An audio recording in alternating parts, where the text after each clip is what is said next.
नमस्कार, मैं अभिनेंद्र। उत्तर प्रदेश की सियासत से सबसे कद्दावर कुनबे से एक दुखद खबर सामने आई। मुलायम सिंह यादव के छोटे बेटे और पूर्व मुख्यमंत्री अखिलेश यादव के भाई प्रतीक यादव अब इस दुनिया में नहीं रहे। महज 38 साल की उम्र में उनका इस तरह चले जाना सबको सन्न कर गया। लेकिन इस मौत के पीछे की कहानी जितनी सादा दिखती है, शायद उतनी है नहीं। चर्चाओं का बाजार गर्म है और लोग दबी जुबान में कई तरह की बातें कर रहे हैं। मीडिया रिपोर्ट्स भी बहुत कुछ बयां कर रहा है और इन तमाम मीडिया रिपोर्ट्स को हमने भी पढ़ा।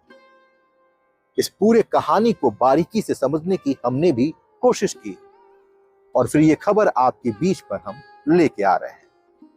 प्रतीक यादव का जन्म 7 जुलाई 1987 को फर्रुखाबाद के व्यवसायी चंद्र प्रकाश गुप्ता के घर पर हुआ था। उनकी मां साधना गुप्ता एक नर्स थी। प्रतीक की शुरुआती जिंदगी आसान नहीं थी। जन्म के 1 साल बाद ही उनके पिता ने उनकी मां को छोड़ दिया और 1990 में उनके माता पिता का तलाक हो गया। नन्हे प्रतीक की दुनिया उनकी मां तक ही सिमटी थी। वक्त ने करवट तब बदला जब साधना गुप्ता की मुलाकात नेताजी मुलायम सिंह यादव से हुई। कहते हैं कि साधना जी ने मुलायम सिंह की मां की जान बचाई थी, जिससे प्रभावित होकर उनके बीच रिश्ता शुरू हुआ और 2007 में मुलायम सिंह यादव और साधना गुप्ता की शादी हो गई। नेताजी ने प्रतीक को अपने बेटे के रूप में पूरी दुनिया के सामने स्वीकार किया और उन्हें अपना नाम दिया। इतनी बड़ी राजनीतिक विरासत और नेपोटिज्म यानी भाई भतीजावाद के दौर में प्रतीक चाहते तो सत्ता के गलियारों से बड़ी कुर्सी पर जा सकते थे।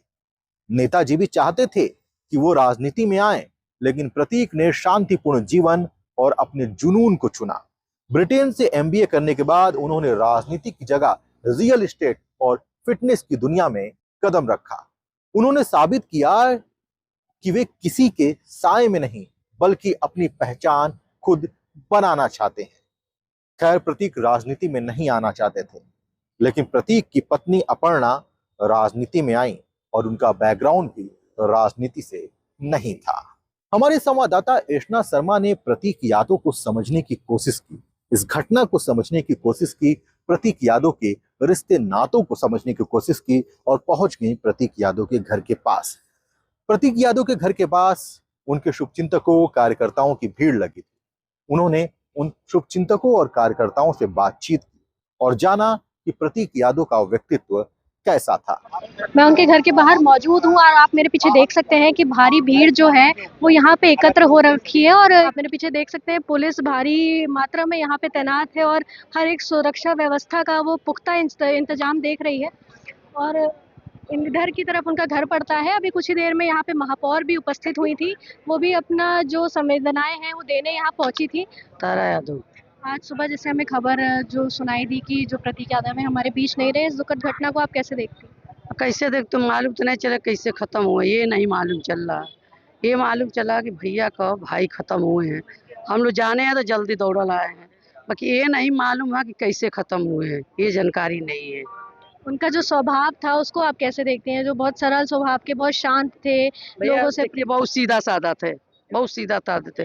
हम लोग तो देखे थे बहुत सीधा था। अब ऊपर क्या हुआ हम लोग नहीं जानते। तो उनका हमारे जो समाजवादी पार्टी के माननीय राष्ट्रीय अध्यक्ष श्री अखिलेश भैया थे, उसी स्वभाव के वो भी थे।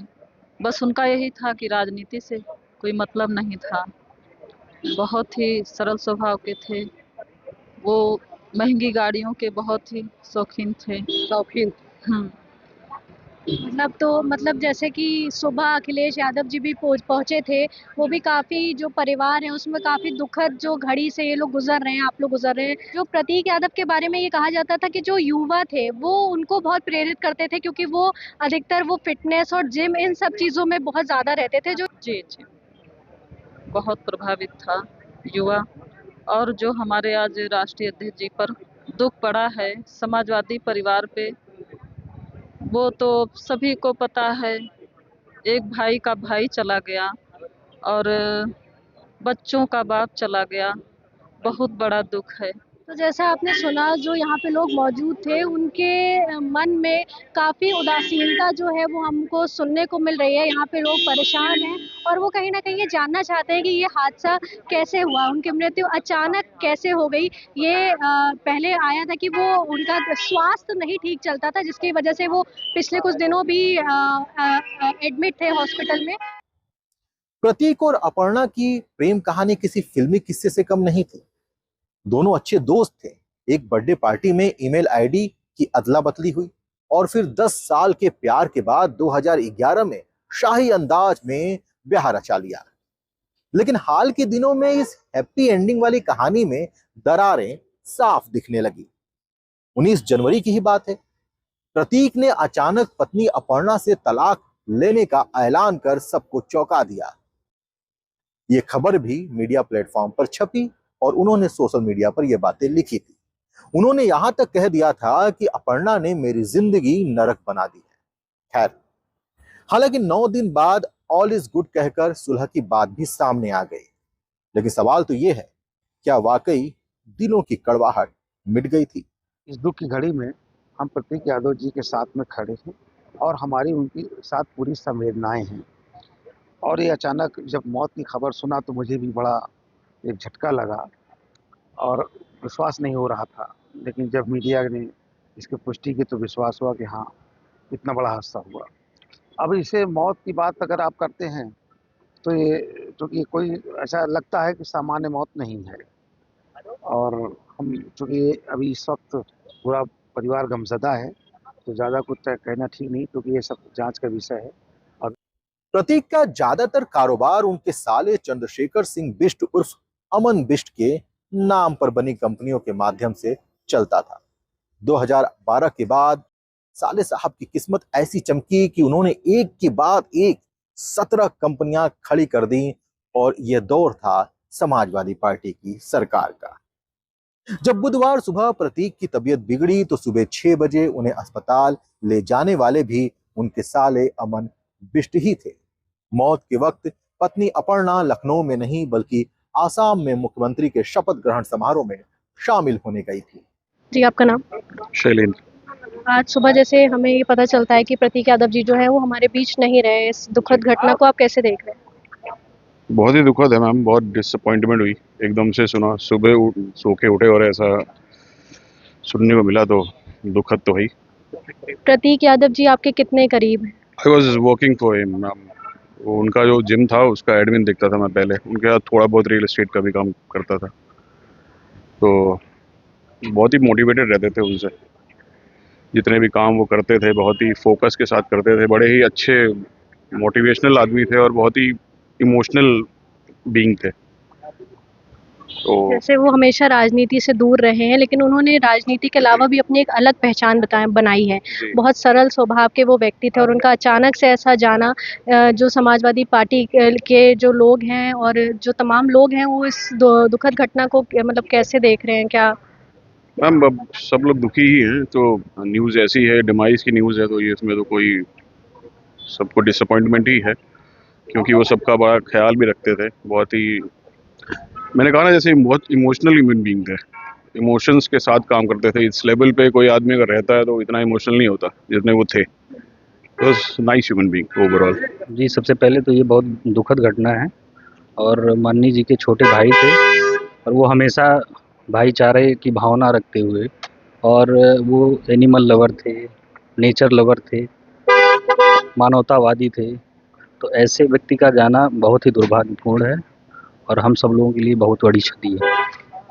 वो जो है, जैसा कि हम जानते हैं, राजनीति में जो थे वो नहीं ज़्यादा एक्टिव रहते थे, बट उनकी वो एक अलग पहचान थी, जिनका सरल स्वभाव और जिस तरह के वो शांत और सबसे प्रेम करने वाले व्यक्ति थे। उनका इस तरह अचानक जाना, इस पे आप क्या कहना चाहेंगे कि कैसे आप देख रहे हैं कि कैसे उनकी अचानक ऐसे मृत्यु हो गई? अब ये तो जांच का विषय है। जब जांच होगा और सारी चीज़ें क्लियर आएंगी। आप देख सकते हैं यहाँ पे महापौर जो हैं सुषमा खरकवाल, वो भी यहाँ पे मौजूद हैं और वो अपनी जो संवेदनाएं हैं वो व्यक्त करने उनके घर पे अभी आई हैं। डॉक्टरों ने प्रतीक की मौत की वजह कार्डियक अरेस्ट बताई। पोस्टमार्टम रिपोर्ट कहती है कि फेफड़ों में खून के थक्के जम गए थे, यानी पल्मोनरी थ्रोम्बोएम्बोलिज्म एक तरह की बीमारी है जो प्रतीक को थी।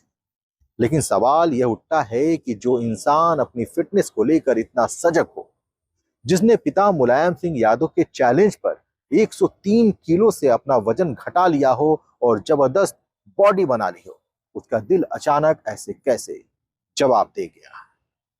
जी, आपका नाम? नौमान।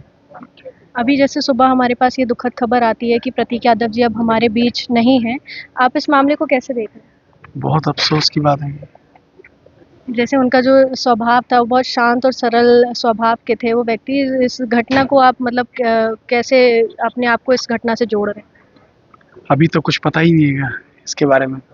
वैसे तो बहुत ही अच्छे इंसान थे, मैं उनको पर्सनली भी जानता था।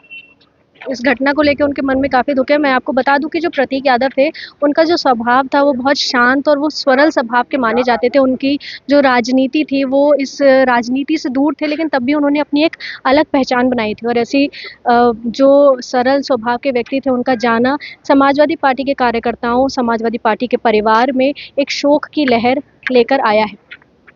इस रिपोर्ट में शरीर पर चोट के निशानों का भी जिक्र है, जिन्हें मौत से पहले का बताया गया है। अंदरूनी अंगों को केमिकल जांच के लिए सुरक्षित रखा गया है। अब सवाल यही है कि आखिर वो क्या था जिसने प्रतीक के स्वस्थ शरीर के भीतर खून के थक्के जमा दिए। उनके परिवार के साथ उनका मैं नहीं समझता आप क्या जिम जाते तो उनके साथ कैसे मतलब एक बार मेरी मुलाकात है गोल्डन जिम में बॉडी बिल्डिंग की प्रतियोगिता थी, उसके बाद मैं नहीं जानता हूँ। बात आप जिम में साथ में उनके रहते थे क्या? नहीं। प्लीज आप खुद देखिए कोई ऐसा टाइम चल रहा है, ठीक है, प्लस आप लोग खुद इतना परेशान कर रहे हैं। मैंने खुद बात नहीं की, मैं यहाँ पे खड़ा था, आप ही लोग आगे पूरे को घेर लिए। आप खुद देखिए कि कितने दुख का माहौल है। उनके परिवार को भगवान दुख सहन करने की ताकत दे, आप लोग परेशान कर रहे हैं। थोड़ा सा देखिए इंसानियत के नाते मैम, प्लीज प्लीज। मैं मुझे कुछ नहीं पता, ये मैं नहीं कह रहा हूँ, आप किसी और से पूछिए, जब रिपोर्ट आएगी पता चल जाएगा। प्लीज आप क्या कह रहे हैं सर? हम भी तो चाहते हैं। मुझे नहीं पता, नो कमेंट, मुझे नहीं पता। आप लोग बताएंगे नहीं तो कैसे चलेगा? अरे मुझे नहीं पता, मैं मुझे नहीं पता, नो कमेंट, मैं नहीं जानता हूँ। अभी आपने कहा कि चोट के निशान। मैं नहीं कह रहा हूँ, ये जब रिपोर्ट आएगी ऑटोमेटिक आपको पता चल जाएगा। क्या हुआ था?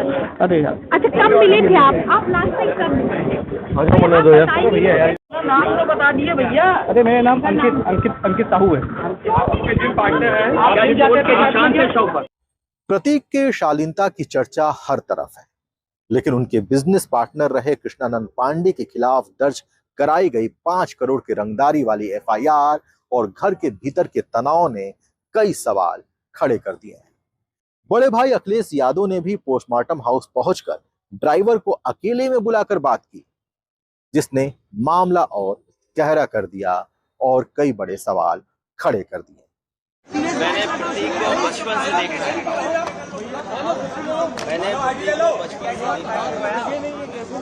आज हमारे बीच नहीं है, बहुत दुख है। नहीं ले पाएंगे, मेरा सीना दबा हुआ है यार। नौजवान इसलिए था कि बचपन से ही उसे स्वास्थ्य के प्रति, अपने हेल्थ के प्रति, और वो कुछ जीवन में आगे बढ़कर के काम करना चाहता था। एक बहुत अच्छा लड़का जो अपने मेहनत से कुछ करना चाहता था। बहुत दुखद है वो आज हमारे बीच नहीं है। अखिलेश जी लास्ट टाइम आपकी बात कब हुई थी? होनी चाहिए, जांच होनी चाहिए, बहुत होनी चाहिए। आपको लगता है जांच होनी चाहिए? स्वाभाविक है कि जो कानूनी और जो कानून कहता है और जो परिवार के लोग कहेंगे उस हिसाब से हम लोग मानेंगे बात। अखिलेश जी आखिरी टाइम आपकी बात कब हुई थी? लास्ट टाइम बात कब हुई थी आपकी? ये तारीख तो नहीं बता सकता हूँ मैं, लेकिन कुछ दिन पहले मेरी मुलाकात हुई थी, लगभग 2 महीने पहले। उस समय भी मैंने यही कहा था कि अपने स्वास्थ्य का ध्यान रखिए और अपने कारोबार को आगे बढ़ाइए। कभी कभी फाइनेंशियल या कुछ जो कारोबार में जो नुकसान होता है उससे कई बार लोग बहुत दुखी हो जाते हैं। वो हमारे बीच नहीं है। जो कानूनी रास्ता है वो हम लोग अपनाएंगे। क्या ये वाकई सिर्फ एक बीमारी थी या इसके पीछे कोई और कहानी दफन है? फिलहाल तो लखनऊ की हवाओं में सिर्फ खामोश सवाल तैर रहे हैं। पोस्टमार्टम रिपोर्ट में सारी स्थिति स्पष्ट है, लेकिन प्रतीक के जीवन के पीछे की कहानी क्या है, इसको समझना भी बेहद जरूरी है। एक ऐसा इंसान जिसके पीछे एक बड़ी विरासत थी, लेकिन उसने राजनीति नहीं चुनी, एक शांतिपूर्ण जीवन चुना। धन्यवाद।